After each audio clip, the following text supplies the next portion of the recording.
Hello and welcome to your weekly Ask Our CIO session from Nutmeg, a regular webcast to keep you updated on what's been going on in the markets and what we at Nutmeg have been doing about it. My name is George Mitten, investment writer here at Nutmeg. In a minute, I'll introduce our CIO, Chief Investment Officer, James McManus. We're going to keep the presentation short this week, just a couple of slides, and then we'll launch into the Q&A. That should give us plenty of time to cover all the great questions that have been coming in lately. If you haven't already, you can still submit a question using the Q&A feature here on Zoom while James is talking. If we don't have time to cover it today, I'll put it on the list for next week. Just to let you know, this webcast is being recorded and will be available to watch again if you like. You'll also be able to share the link with friends or contacts. If you're not already a Nutmeg customer, I'd like to say welcome. If you've indicated during the sign-up process for this webcast that you'd like to learn more about us, my colleague Kali Samra will be happy to chat to you in the next few days. That's enough from me. I'll now introduce James. Over to you, James. Thanks, George, and good morning, everybody. Thanks for joining us again. I hope wherever you are that you and your families are safe, and as always, thank you for trusting Nutmeg to manage your investments.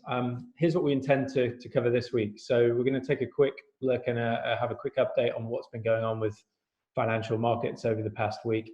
We're then going to take a quick look actually at the performance of stock picking funds. So this is a topic that we have received a number of questions on following the slides on ETFs last week.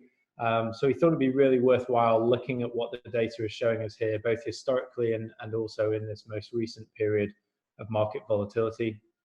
And then, of course, we'll have time for more of your questions. So as George mentioned, we're deliberately keeping the presentation short this week in order to make sure that we can get to and answer as many of those questions as possible. So firstly, what has been going on in financial markets in the past week? Well, I guess firstly, volatility has continued to decline. It's now down around 45% from its all-time high that it reached earlier in March. However, it is still at a level that is nearly double the long-term average, so that remains quite highly elevated. And the velocity of day-to-day moves has died down somewhat, but we're still seeing some significant moves as sentiment shifts, as we saw on Monday this week, when the US stock market finished up over 7% for the day.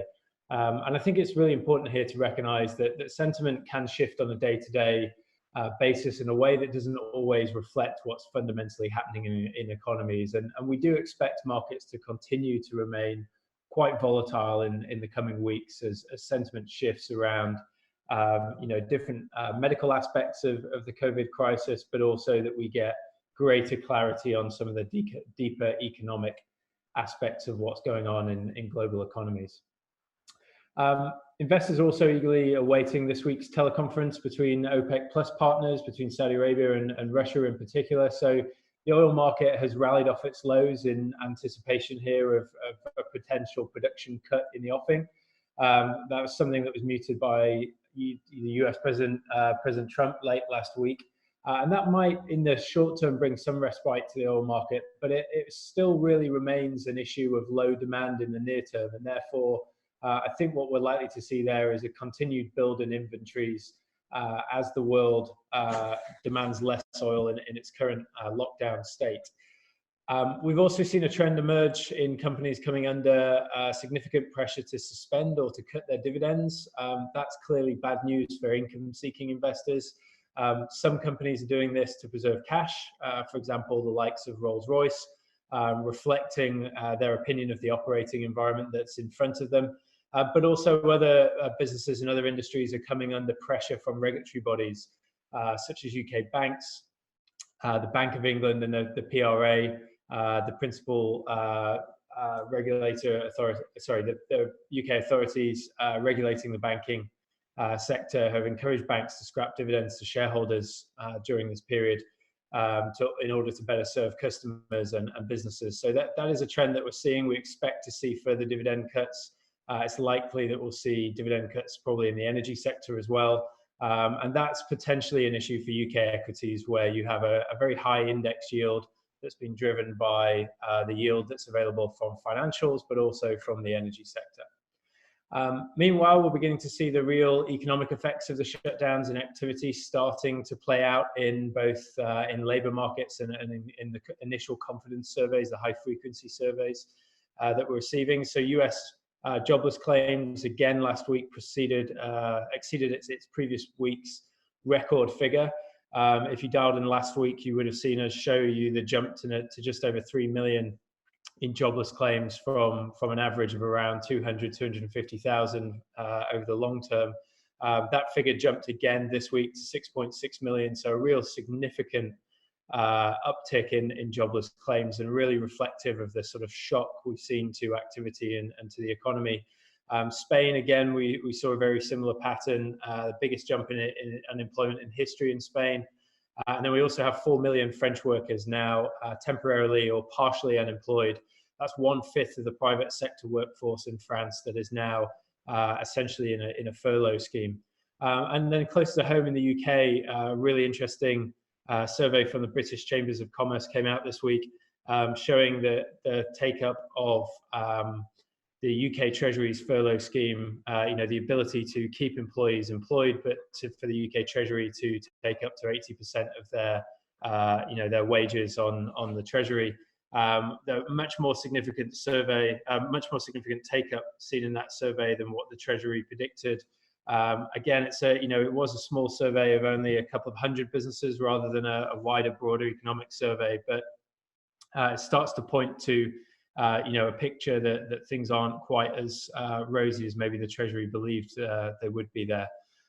We're also seeing, a number of sentiment indicators start to produce numbers that are reflective of a much deeper and more tough economic environment. We had confidence surveys across the Eurozone in the past week, the PMIs, purchasing managers indices that showed a real collapse in business activity, including in the dominant service sector in Europe. We've also seen in the US in the past couple of days, the US small business optimism witness its biggest ever decline. And that's really important because the majority of businesses in the US economy are small businesses. So understanding what is going on with their operating environment is going to be key to understanding how quick the stimulus is having an effect, but also how quick we might be able to recover from this. But on the positive side, we are seeing a continued effort by governments and banks to shore up their economies during this halt to activity, this temporary shock to activity. The US looks set to announce more stimulus later in April when the House resits. That will reset on the 20th of April, I believe, and it looks like we may get a further package of up to $1 trillion there from the US, which is on top of a really significant package that has already been delivered. Japan has prepared what is a record package now that comes in at just under 20% of its GDP. And we've also seen additional stimulus measures coming from countries such as Singapore and Hong Kong. So governments and central banks really taking efforts to shore up economies as the labour market weakens and as we start to see some of the effects of this shock on activity. So onto a slightly different topic, but one that I'm quite passionate about, and clearly a number of you are too, given the number of questions that we've received on this. So last week we covered why we utilize ETFs in our portfolios, and today I'm going to quickly cover why we don't utilize active stock pickers in portfolios, and actually whether stock pickers have been able to offer any sort of outperformance in recent market volatility. So firstly, you'll be very familiar likely with the fact that at Nutmeg, we focus on asset allocation rather than stock picking. Asset allocation is the mix of assets in the portfolio. It's the choice of your asset classes and your regional and sector exposures rather than the mix of individual companies. And why is that? Well, that's because we believe that asset allocation is the primary determinant of a portfolio's outcome over the long term. There have been a number of seminal academic studies looking at this over the years, looking at the role of asset allocation as a primary driver of risk in investment portfolios. So there's really strong rigor behind this argument. But we also believe the evidence shows us that few stock picking strategies really deliver for investors in the long term after fees. So let's start on the longer term track record. And here is a table that is created from data that's put together by Standard & Poor's, S&P, one of the largest financial data firms in the world. And what it shows you is the percentage of funds that are underperforming their benchmarks in each region over a range of different time periods. And the evidence here is really damning. Remember, this is the percentage of funds that are underperforming, that are failing to beat their benchmark over those periods. And I think it's best summarized, really simply at the bottom when we think about what this means in terms of odds. So the odds of you picking a stock picker that outperforms are just simply not in your favor across these regions. So 10 years ago, if you just sat down and picked a US equity fund, you would have had a 1 in 9 chance of picking a fund that's actually beaten the market over that time period. In Europe, a 1 in 7 chance, and in the UK and Japan, a much higher chance, but still only a 1 in 3 chance of choosing a fund that actually delivers outperformance above the broader market index over that period. So all of this data is publicly available. If you're interested in it, it's published twice a year. The report is called the SPIVA scorecard. That's SPIVA, and it's available on the Standard & Poor's website. I'd really recommend taking a look at it for anybody who is interested in this topic. It really differs from a lot of other studies on this because it accounts for something called survival bias. And that is that it's accounting for all the funds that actually don't make it the whole 5-year or 10-year period because their performance was poor or because they decided to cease business. So it's taking into account not just those that have survived the period, but what your opportunity set was when you made the decision to invest in the first place. So that's the sort of historical view.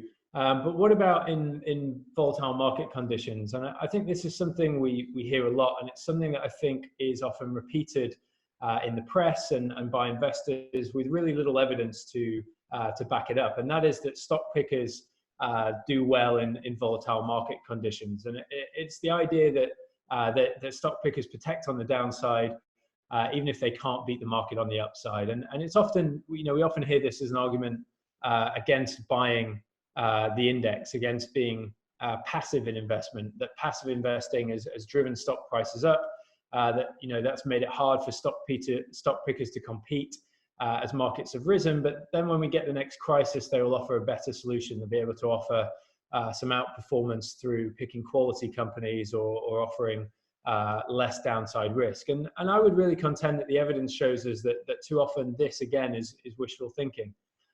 Here we've taken the example of UK equity stock pickers. So we're using the funds that are members of the Investment Association's UK all company sector to demonstrate this. So I guess firstly, what does history tell us about this theory of performance in a crisis? Well, in 2008, when we look at the performance there, just 47% of companies in that sector outperformed the main UK stock index after fees for the 2008 calendar year. Now that alone might seem a shocking number, but it appears even more shocking when you then look at the 2009 numbers, the year when there was a significant recovery, and just 40% of the sector then offered investors outperformance in that calendar year. So not only were they underperforming on the downside when markets were losing money, but also then not delivering performance as markets were rising in 2009. And similarly, when we look at the 2 years since the financial crisis up until 2020, where global equities have had significantly negative returns, 2011 and 2018, we actually see a very similar pattern. In 2011, just 22% of companies in the UK, all companies sector outperformed the main UK stock index, FTSE All-Share after fees, whilst in 2018, the number was just 37%. So not a strong track record of outperforming in volatile market conditions. And the evidence would suggest really that in the period of volatility we've seen so far in 2020, that period of volatility hasn't been kind to stock pickers in the UK either. In March, as the table demonstrates here, 80% of funds underperformed the UK stock market. So 80% of stock picking funds underperformed the UK stock market, with an average return that was 3.7% lower than the FTSE All-Share over that period. Now that's a relatively short period, it's 1 month. Year to date, extending that to 3 months through the end of March, that means on these figures about 72% of funds lagged the UK stock market. But as you can see in the table, the evidence suggests that this doesn't get materially better in terms of investor outcomes over the longer term, over 1 year, 3 year and 5 year. And I should add here, what we've done is we've taken out the passive funds out of this sector to provide you with a view for only what the stock picking funds have delivered. So for us, coming back to Nutmeg and why we use passive funds, for us, the balance of probabilities really doesn't favor choosing stock pickers. In some ways, it's about expending your energy on what matters most and what has the highest likelihood of success and what is going to drive the performance of portfolios. And I think this is where investors who are doing it themselves can often come unstuck. We know that asset allocation, not stock picking, is the primary driver of a portfolio's outcomes over the long term. And if we then add to that the view that within stock picking we have a limited chance of selecting an outperformer in the long run, then simply the rewards available for getting it right are very limited versus the probabilities of being able to do so. And I think just a final point on this to add one more element, fees do have a significant impact here, and stock picking strategies, active fund managers continue to cost or to charge significantly more on average than passive funds. The average fee per annum for the set of companies in that table is 79 basis points a year, so just below 1%. The average fee for UK equity ETFs on the London Stock Exchange at the moment, weighted by assets, both of these fees is 14 basis points, so significantly lower.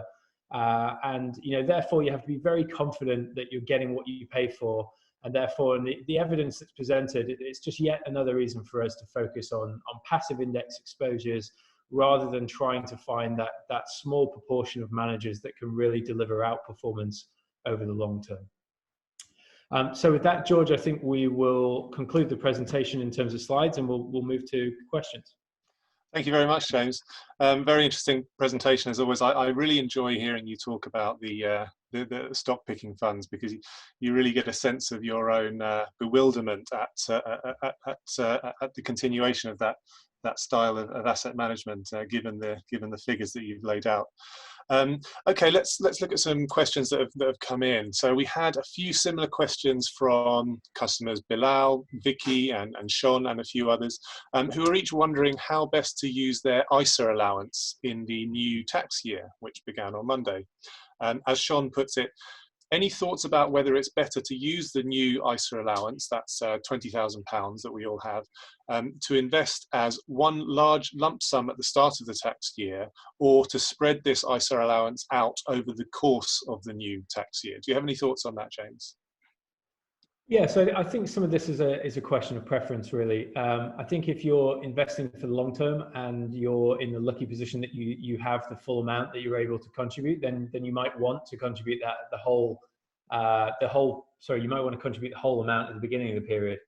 But you do have to recognise when you do that clearly markets could fall shorter in the near term as they could extend their recent rallies. If you want to take an alternative route, you can pound cost average. That spread the investments out over time to sort of average out that entry point, and that means you're going to be out of the market longer, so you have less time to earn compound interest over the long term. That's the returns that you earn, not just on the money, but also not just on the money that you've invested, but also on the returns that you've already gained. But you are also then less reliant on the initial investment date in terms of determining returns in the short term. We do have actually a blog on this on our Nutmegonomics blog that is called the Early ISA Investor Gets the Returns, styled on the early bird gets the worms. And I think that has a number of examples in there that might be helpful for you in understanding what the benefits of both approaches might be, and then also what the sort of pitfalls of both approaches would be. But it does come down to investor preference. It comes down to taking a view on whether you're comfortable investing for the long term now and being able to ride out that shorter term volatility. Thank you, James. Yes, I would totally recommend you listeners, if you're interested, looking at Nutmegonomics at that blog that James mentioned. We also have a number of resources on there explaining a bit more about pound cost averaging, or you might have heard it described as dollar cost averaging. It's a simpler idea than it sounds. It basically just means, as James said, spreading out your investments. Okay, the next question, we've had again a few questions on the same kind of theme, and people are wondering, is now now a good time to be putting money into the markets? Is now a good time to be investing? Thanks to Lee, thanks to Stacey, Bob, and Ismail for their questions on this. Ismail asks, would you agree that now is a good time to invest into the market, considering coronavirus has reduced stock market values by around 20% in some cases? Ismail says, I'm only 10 months into investing, and considering I'm only 22, I'm planning to invest for the long term. Do you have any thoughts for Ismail, James? Sure. So, we don't encourage trying to time the market. We talked before about how incredibly difficult that is to do, but the simple fact remains that your money does go further today than it did a month or so ago. You're correct there in that assumption that global stock markets are down still over 20% from their February highs. So clearly they offer better value now in the long term than they did a month ago.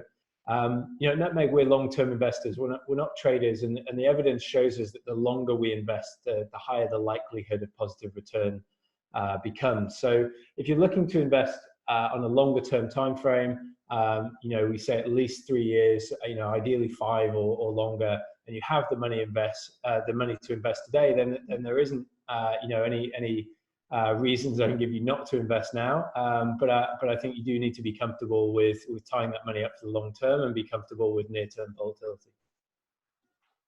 Thank you, James. Okay, here's another nice question from Kiva, and I can assure you we did not write this question ourselves. This came from someone called Kiva. In these times of market turmoil, if our investments are managed well, this could be an opportunity. Yes, I agree. Have you considered launching a Nutmeg in Germany? She mentions that competitors in that country are not as customer focused as us. Thank you very much for the compliment, Kiva. James? Interesting question. So we last year we launched our first international partnership actually in Taiwan with a partner there. Through partnerships like that, where we are able to bring our offering to new markets. Europe is something that we've looked at. We don't have any immediate plans to move into the German market, but we will continue to look at different partnerships, and so I'd say probably watch this space. Thanks, James. Again, going back to the topic of, is now a good time to invest? Is it not a good time to invest? We recognise that in the current climate, some of our customers, some investors feel more comfortable really reducing their risk and holding cash rather than being invested in the markets at all. We've had a lot of questions about, is now a good time to go into cash? Should I be using a cash pot and so on? Lisa asks, in this time of worry, seeing the investments drop, do you offer a cash ISA that we can transfer our funds into? And if so, what is the interest rate for this particular product? So James, could you explain a bit about our cash options? Sure, yeah. So I think there's actually two questions there. There's one about, do we offer a cash ISA? And then also a question about, when your investments drop, should you move into cash? So to tackle the first one, we do offer an option for you to hold your investments in cash. However, I've got to stress that isn't a cash ISA. It is still the ability to hold cash within a stocks and shares ISA. So really, it's designed for you to be able to maximize your ISA allowance without investing all of your capital in one go. So it's designed really as a holding pen, particularly for those of you who want to space those contributions out over time, as we discussed earlier in the first question. That's also why we allow you to invest money in the cash pot and then drip feed it into the market. So we have a drip feed feature that allows you to set up regular payments from the cash pot into your portfolios. So you can make the most of the pound cost averaging approach and sort of automate that and make it much more simpler from your perspective. In terms of an interest rate, as I said, that cash is held in a bank account. So given the Bank of England have recently just cut their base rate to 0.1, that means that the Nutmeg cash pot actually doesn't pay any interest at all at the moment. So again, it isn't a cash ISA. It is an area that you can hold cash in the near term with the view to investing it. In terms of the second part of the question about, when markets drop, do you or should you, reduce your risk? I think we tackled this a little bit in other weeks. But just as a reminder, I think you should only really be thinking about changing your investment goals, changing your investment risk level if your goals or your time frame have changed. If you are going to reduce your risk after markets have dropped in value, you do risk crystallizing some of the losses that you have incurred, and you're putting yourself in a position where it's going to be very difficult to recoup some of those losses, because if you're not in the market to be able to benefit from the recovery, and not exposed to the same level of risk as you were when you took the negative performance, then it's going to be difficult for you to recoup those losses efficiently. So we sort of stick to the guns on that. If your time frame and your goal hasn't changed, there shouldn't really be a need for you to be looking to change the risk level. Thanks, James. Next question, it's on a similar theme, but I really think it's important that we do cover all of these themes, because we do get a lot of customer questions on these topics. This time, the questioner is Vicky, who's asking about risk levels. I'd like to use this year's ISA allowance to take advantage of some lower risk investments, but I don't want to change the risk setting on my existing investments. This chimes in with what you often say, James, which is that it's not a good idea to lower your risk level after a market drop. So the question is it possible to use new money, so investing new money into a Nutmeg portfolio, putting that new money into a lower risk portfolio, but keeping the existing investments at the same risk level where they already are, James? So that's a good question. Yeah, I mean that is possible at Nutmeg. So part of the way that we have built our customer offering is that we allow you to have different investment goals for different sums of money. So for example, you might be investing for multiple different goals at any one time. So that might be, for example, a goal of owning your first home that might have a different time frame to a goal of retirement that might have a much longer term time frame. So we allow you to create as many portfolios as you like. Each can have different timeframes. Each can have a different investment goal. You might want to take different levels of risk depending on the approach that you have there in terms of time frame. And you can also, we ask you here to sort of name your pot. So I think that this is a really important point. And by encouraging you to focus on that investment goal, it's really focusing you on the future of why, in fact, you're investing.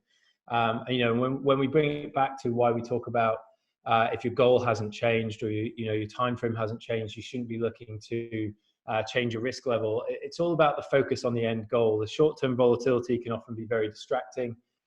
Nobody likes to experience short-term losses in portfolios, but by focusing on the goal, the fact that you're saving for that house deposit, or you're saving for your retirement, or your dream holiday, or your child's education, whatever it might be, it's going to help you remain really focused on that end goal. And we know that from studies and from our own customer data, the customers with clear investment goals are much more likely to ride out volatility and remain focused through the long term.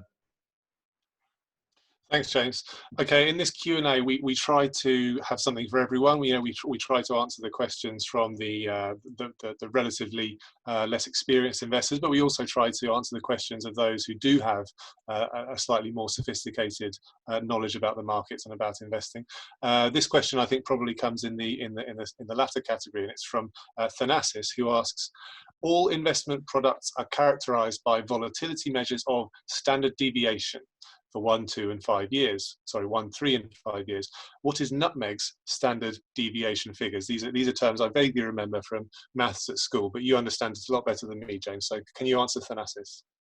Yeah, okay. So that's actually quite a complicated one to answer over the webcast because of the number of different data points there. So obviously we have a lot of different risk levels of portfolios, and then there's for 1, 3, and 5 year figures for each. So I can give you a broad feel for the broad levels of risk at present, and then maybe Thanasis, if you want to get in touch with our customer support team, we can provide you with figures that are personalized to your portfolio risk levels. So broadly speaking, when we look at a medium risk level portfolio, for example, a level 6 fully managed portfolio, the long-term standard deviation or volatility, standard deviation is a measure of volatility, is around 8%. And then when we look over the previous 12 months, then clearly that has been higher. So that would have risen that standard deviation to around 13.5% over the previous 12 months. And that really reflects the higher volatility that we've seen in the market.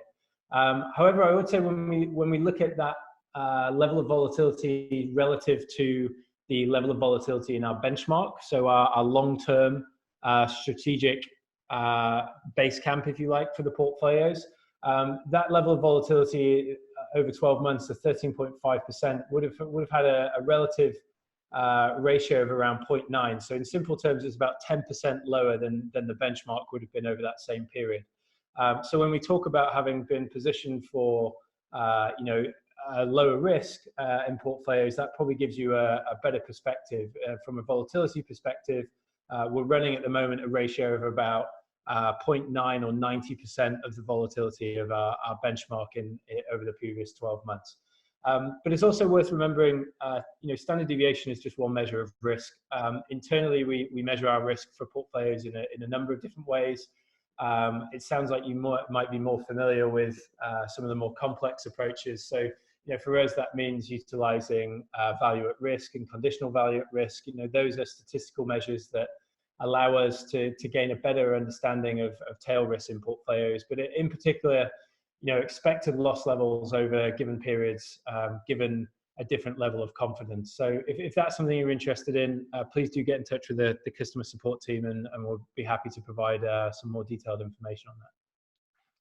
Thanks, James. Okay, that ends the A-level maths section of the webcast. Let's turn to socially responsible investing. As many of you will know, socially responsible is one of the three investment styles offered by Nutmeg. Perhaps some of our listeners today are socially responsible investors themselves.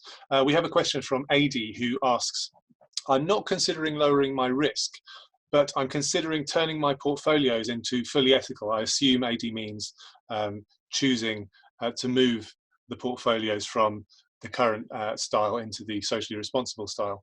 The question is, will that move likely impact their performance when the market picks up again, James? Another good question. So socially responsible performance, it's a really interesting topic, and it's one that has a lot of misconceptions, actually. And responsible investing, socially responsible investing is often thought of being more philanthropically focused, so more charitable, with less consideration for how environmental and social and governance factors, or ESG as we call it in the investment industry, can really improve the returns that are on offer for investors. But I think the majority of investors globally now in traditional equity and bond markets are really recognizing that to ignore those environmental, social, and governance factors is really ignoring opportunities and risks in each of those areas. And each of those also has the potential to have quite a material effect on long-term investment returns. So, rather than assume that incorporating these factors into your investments will lead to a low return, I think there is actually increasing evidence that socially responsible investing could in fact lead to higher returns. We've talked about this on Nutmegonomics before, and the premise is quite simple, that the companies that are best placed to operate successfully in the future are those that are going to have really strong social responsibility profiles. Businesses that do business in a fair and progressive way, that have management teams that address short-term risk, but also ensure the company is really well positioned to adapt to long-term transformational changes like climate change. And I think this premise is really well supported by academics and practitioners alike. And again, if you explore Nutmegonomics there, we do go into detail in looking at a number of these studies, both academic and from the investment industry, and looking at the potential for ESG factors to drive returns or greater returns than traditional market cap indices. And then I think again, from a Nutmeg perspective, our analysis when we launched our socially responsible investment portfolios really showed that we didn't believe there would be any meaningful, sort of statistically reliable differences in the performance of strategies that incorporated social responsibility focus versus those that didn't over the long term. I would say that doesn't mean that that we always expect the returns of socially responsible portfolios and their equivalents that are without socially responsible focus to be the same in the short term. In fact, I think there's reason to believe that there will be significant short-term deviations in performance depending on the stage of the economic cycle, depending on market conditions, and also depending on what the regional exposures are in a portfolio. So, to give you an example there, over the previous 12 months, US socially responsible MSCI strategy has outperformed its market cap equivalent by about 4%, but in emerging markets, the opposite is true. Actually, emerging markets, the market cap strategy has outperformed the socially responsible index by over 4% in that period. So, there are going to be different drivers in these portfolios. I think the view is over the long term. In simple terms, we don't expect there to be a material difference, but there will be differences in the short term. But we believe there is a strong academic backing for socially responsible principles to drive, positive processes and positive outcomes in businesses, and that can only be a good thing for investment returns in the future.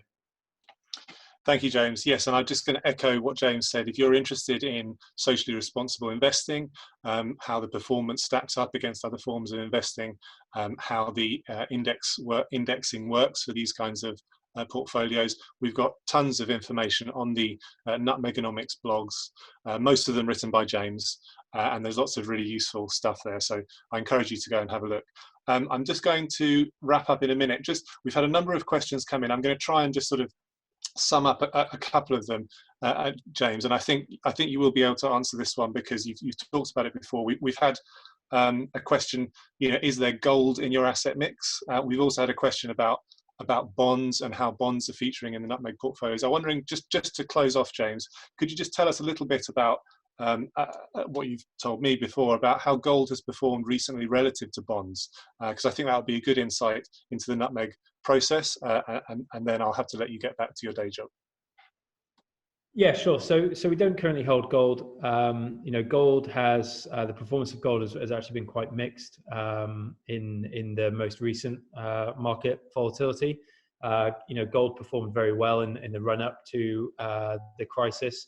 Actually didn't perform overly well in the month of March, delivering very, very muted positive returns. So not a significant diversifier for investment returns in a portfolio versus the likes of something like US Treasuries, which has been our preferred safe haven in Nutmeg portfolios. We have, again, on Nutmegonomics, we have talked in the past a lot about the decisions around gold and whether it should have a place in portfolios and how different investors utilize gold in portfolios. So, for some investors, gold is a safe haven. For other investors, gold is an inflation hedge. Bear in mind, inflation expectations have fallen really significantly in the past month or so, as we've seen global activity slump and demand slump. But also, it's important to understand the dynamics of gold as a US dollar asset. A lot of gold demand from individuals comes from emerging markets.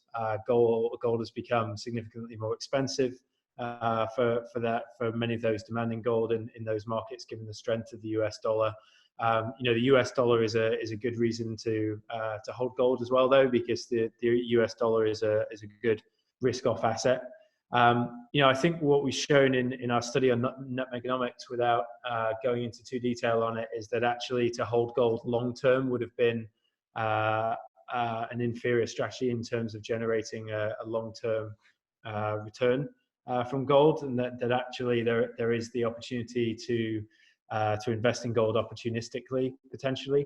But again, we favored US Treasuries in the most recent volatile environment, and we continue to favor US Treasuries in our portfolios. We think the Federal Reserve is the central bank to the world to some extent. It is the central bank that has the most credibility. It's the one that came into the crisis with the highest ability to reduce interest rates, and US Treasuries have continued to perform well, but US Treasuries continue to be the asset that is relied upon by global investors when markets are volatile, partly because, again, it's a US dollar asset, but partly because of the implied safety of a US government security. Thank you, James. It's very interesting that you say that about gold. I think, my impression is investors often imagine that gold is does a very simple thing in the portfolio. You invest your money in gold and it's safe. But as you've outlined there, some of the trends and factors influencing the price of gold are incredibly complex. And as we've seen recently, the gold price often doesn't do what people would typically expect it to do. So yeah, I'm very interested to hear that. And again, please do look at Nutmegonomics. We've got some really interesting stuff about gold investing. Okay, that's all we have time for, I'm afraid. A number of you asked questions during the session that we haven't had time to answer, but please do tune in at the same time next week. That's 11 a.m. on Wednesday, when we'll try to cover those unanswered questions. I mentioned that this webcast has been recorded. This will be online, and of course next week's one will be recorded and put online too. So if you ask the question today but you can't, for whatever reason, tune in next week, don't worry, you'll be able to watch the recorded version. We've had some really positive feedback on these webcasts. If you're one of the people who've reached out to us with kind words lately, then thank you. It really is appreciated. If you have positive words to share about Nutmeg more generally, one way to do that is by leaving a review of us on the consumer review service Trustpilot. You can do that by searching for Nutmeg Trustpilot, and you'll be able to write a review. Not only is this really helpful feedback for us, but it could help other customers and potential customers on their investment journey too. I also wanted to highlight that our partnership with Great Ormond Street Hospital Children's Charity is still ongoing. As I'm sure you can imagine, medical charities need all the help they can get at this time. Great Ormond Street Hospital Children's Charity relies on generosity to make a real difference to ill children and young people who need treatment of specialist kinds. We at Nutmeg are donating £25 for every Nutmeg Junior ISA opened, and we'll also match any donations that you make up to £100. You can learn more about this at nutmeg.com/JISA. I have to tell you that your capital is at risk and JISA rules apply. Thanks again for tuning in. We hope to see many of you again next week. Thank you.